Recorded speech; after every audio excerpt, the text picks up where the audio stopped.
What if the person you were about to marry had a secret so dark, so unthinkable, that you didn't know if you could ever look at them the same way again? That's the central question driving A24's brand new film, The Drama, starring Zendaya and Robert Pattinson.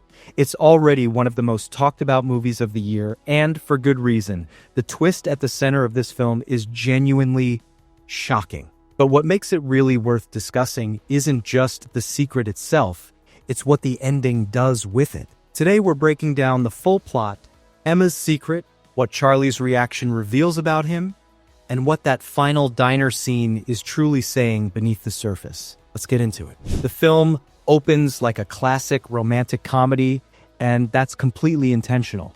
Emma and Charlie are this beautiful, successful Boston couple, deeply in love, weeks away from getting married. Their apartment is lovely, their friends are fun, their life together looks like something out of a magazine. But this is directed by Kristoffer Borgli, the same filmmaker behind Dream Scenario with Nicolas Cage.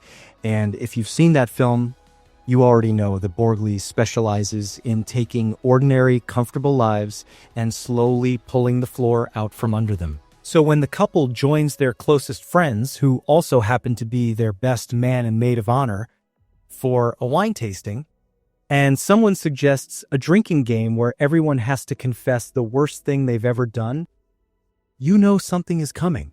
What you don't know is just how far it's going to go. Some confessions are awkward, some are darkly funny, and then it's Emma's turn. Emma reveals that when she was a teenager, she planned a school shooting. She didn't just think about it, she planned it. She brought a weapon to school, she recorded a manifesto video, she was ready to go through with it, but she didn't. And the reason she stopped is one of the most unsettling parts of the whole film. It wasn't a moral awakening. It wasn't guilt. It wasn't someone reaching out to her or getting her help. Another shooting happened that same day at a nearby mall. One of her classmates was killed in that attack. And Emma, who had recorded a manifesto and wanted the world to know her name, didn't want to be overshadowed. So she stopped. That detail is deeply disturbing, and the film knows it. It's not presented as a relief. It's presented as the horrifying, accidental, completely random thing that it was. But then something shifts in Emma. At the school memorial for the classmate who died, someone she was never even close to, Emma is forced to stand among the grieving and truly reckon with what she had been willing to do. She sees the faces of people who could have been her victims. She breaks down completely, and from that point forward, she dedicates herself to gun control activism, rebuilds her life, and carries this secret alone for years. Until now. Charlie is devastated. He still has feelings for Emma, that much is clear, but he cannot stop seeing her through the lens of this revelation. Every time he looks at her, his mind replaces her with a teenage version of herself, gun in hand. He tries to push through it, but he keeps getting in his own way. And here is where the film gets genuinely interesting, because it refuses to make Charlie the moral authority of the story. While he's busy being horrified at Emma's past, the audience is watching him make a series of his own quiet failures. Charlie lied to Emma when he first asked her out.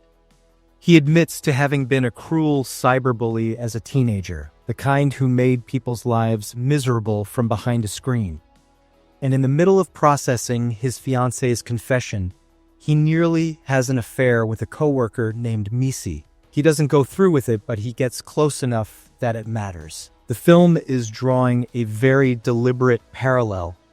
Emma's sin is catastrophic in scale, but never carried out. Charlie's sins are smaller, but real and repeated.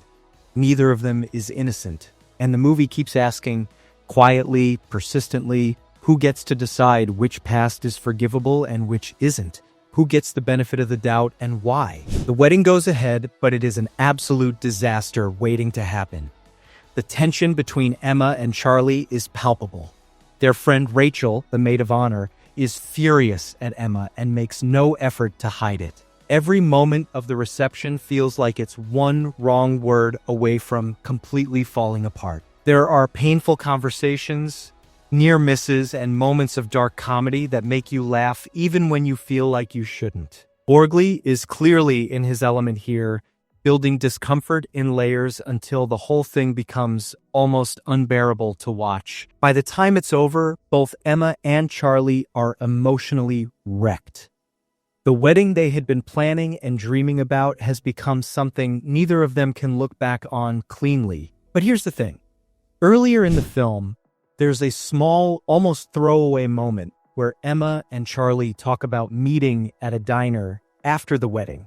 No matter what happens, just showing up for each other there. And at the very end of the film, that's exactly what happens. Still in their wedding clothes, emotionally battered, they both show up at the diner. Emma looks at Charlie across the table and reintroduces herself, like they're meeting for the very first time, like the slate is wiped clean and they get to choose whether to start something new. Charlie plays along. The tension melts just slightly. They're soft with each other, even flirty.